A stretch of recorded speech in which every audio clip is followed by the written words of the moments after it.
Près de 400 personnes étaient ainsi réunies à Corté pour défendre la langue corse. Une mobilisation dans le calme en présence de tous les partis nationalistes. Pas de débordement. Cette dernière fait suite à une décision de la Cour administrative d'appel de Marseille de considérer comme non constitutionnel l'usage du corse dans l'hémicycle de l'Assemblée territoriale. Le reportage de Marc-Antoine Rinucci avec Stéphane Lapera. Un appel à la mobilisation qui n'aura pas déplacé les foules. 350 à 400 personnes sur la place Paoli à Corté cet après-midi, au départ de ce rassemblement pour la défense de la langue corse.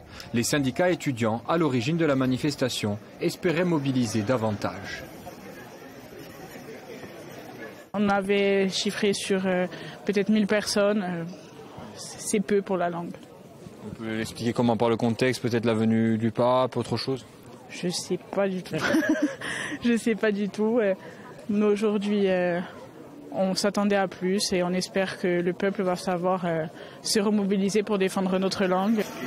Lingua corsa, lingua viva. Lingua corsa, lingua viva. Le slogan choisi se veut une réponse à la décision de la Cour administrative d'appel de Marseille, qui a confirmé l'interdiction de l'usage du corse lors des débats de l'Assemblée.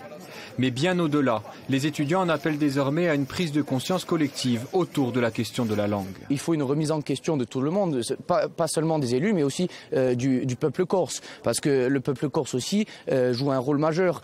Si le peuple corse n'avait rien à se reprocher et parlait comme il aurait dû parler, on n'en serait pas là aujourd'hui.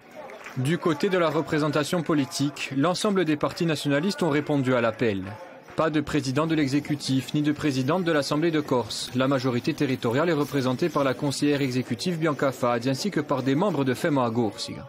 Présence également de quelques militants de Corin Fronte, du PNC de Jean-Christophe Angelini et des indépendantistes de Nazione. Penso che l'UGIOLE oggi veramente agisce nei nostri due bei.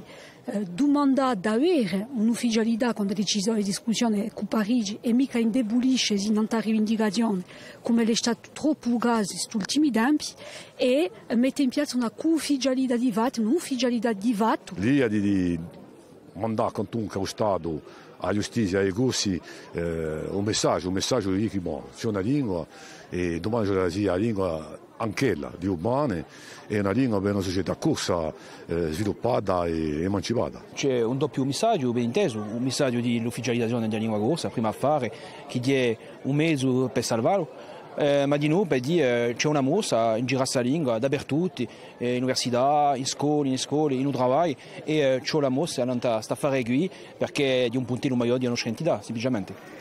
À noter enfin la participation de Pierre Djonga, l'ancien conseiller exécutif en charge de la langue corse sous la mandature de Paul Jacob, ainsi que d'associations telles que le collectif Parlem au Gours.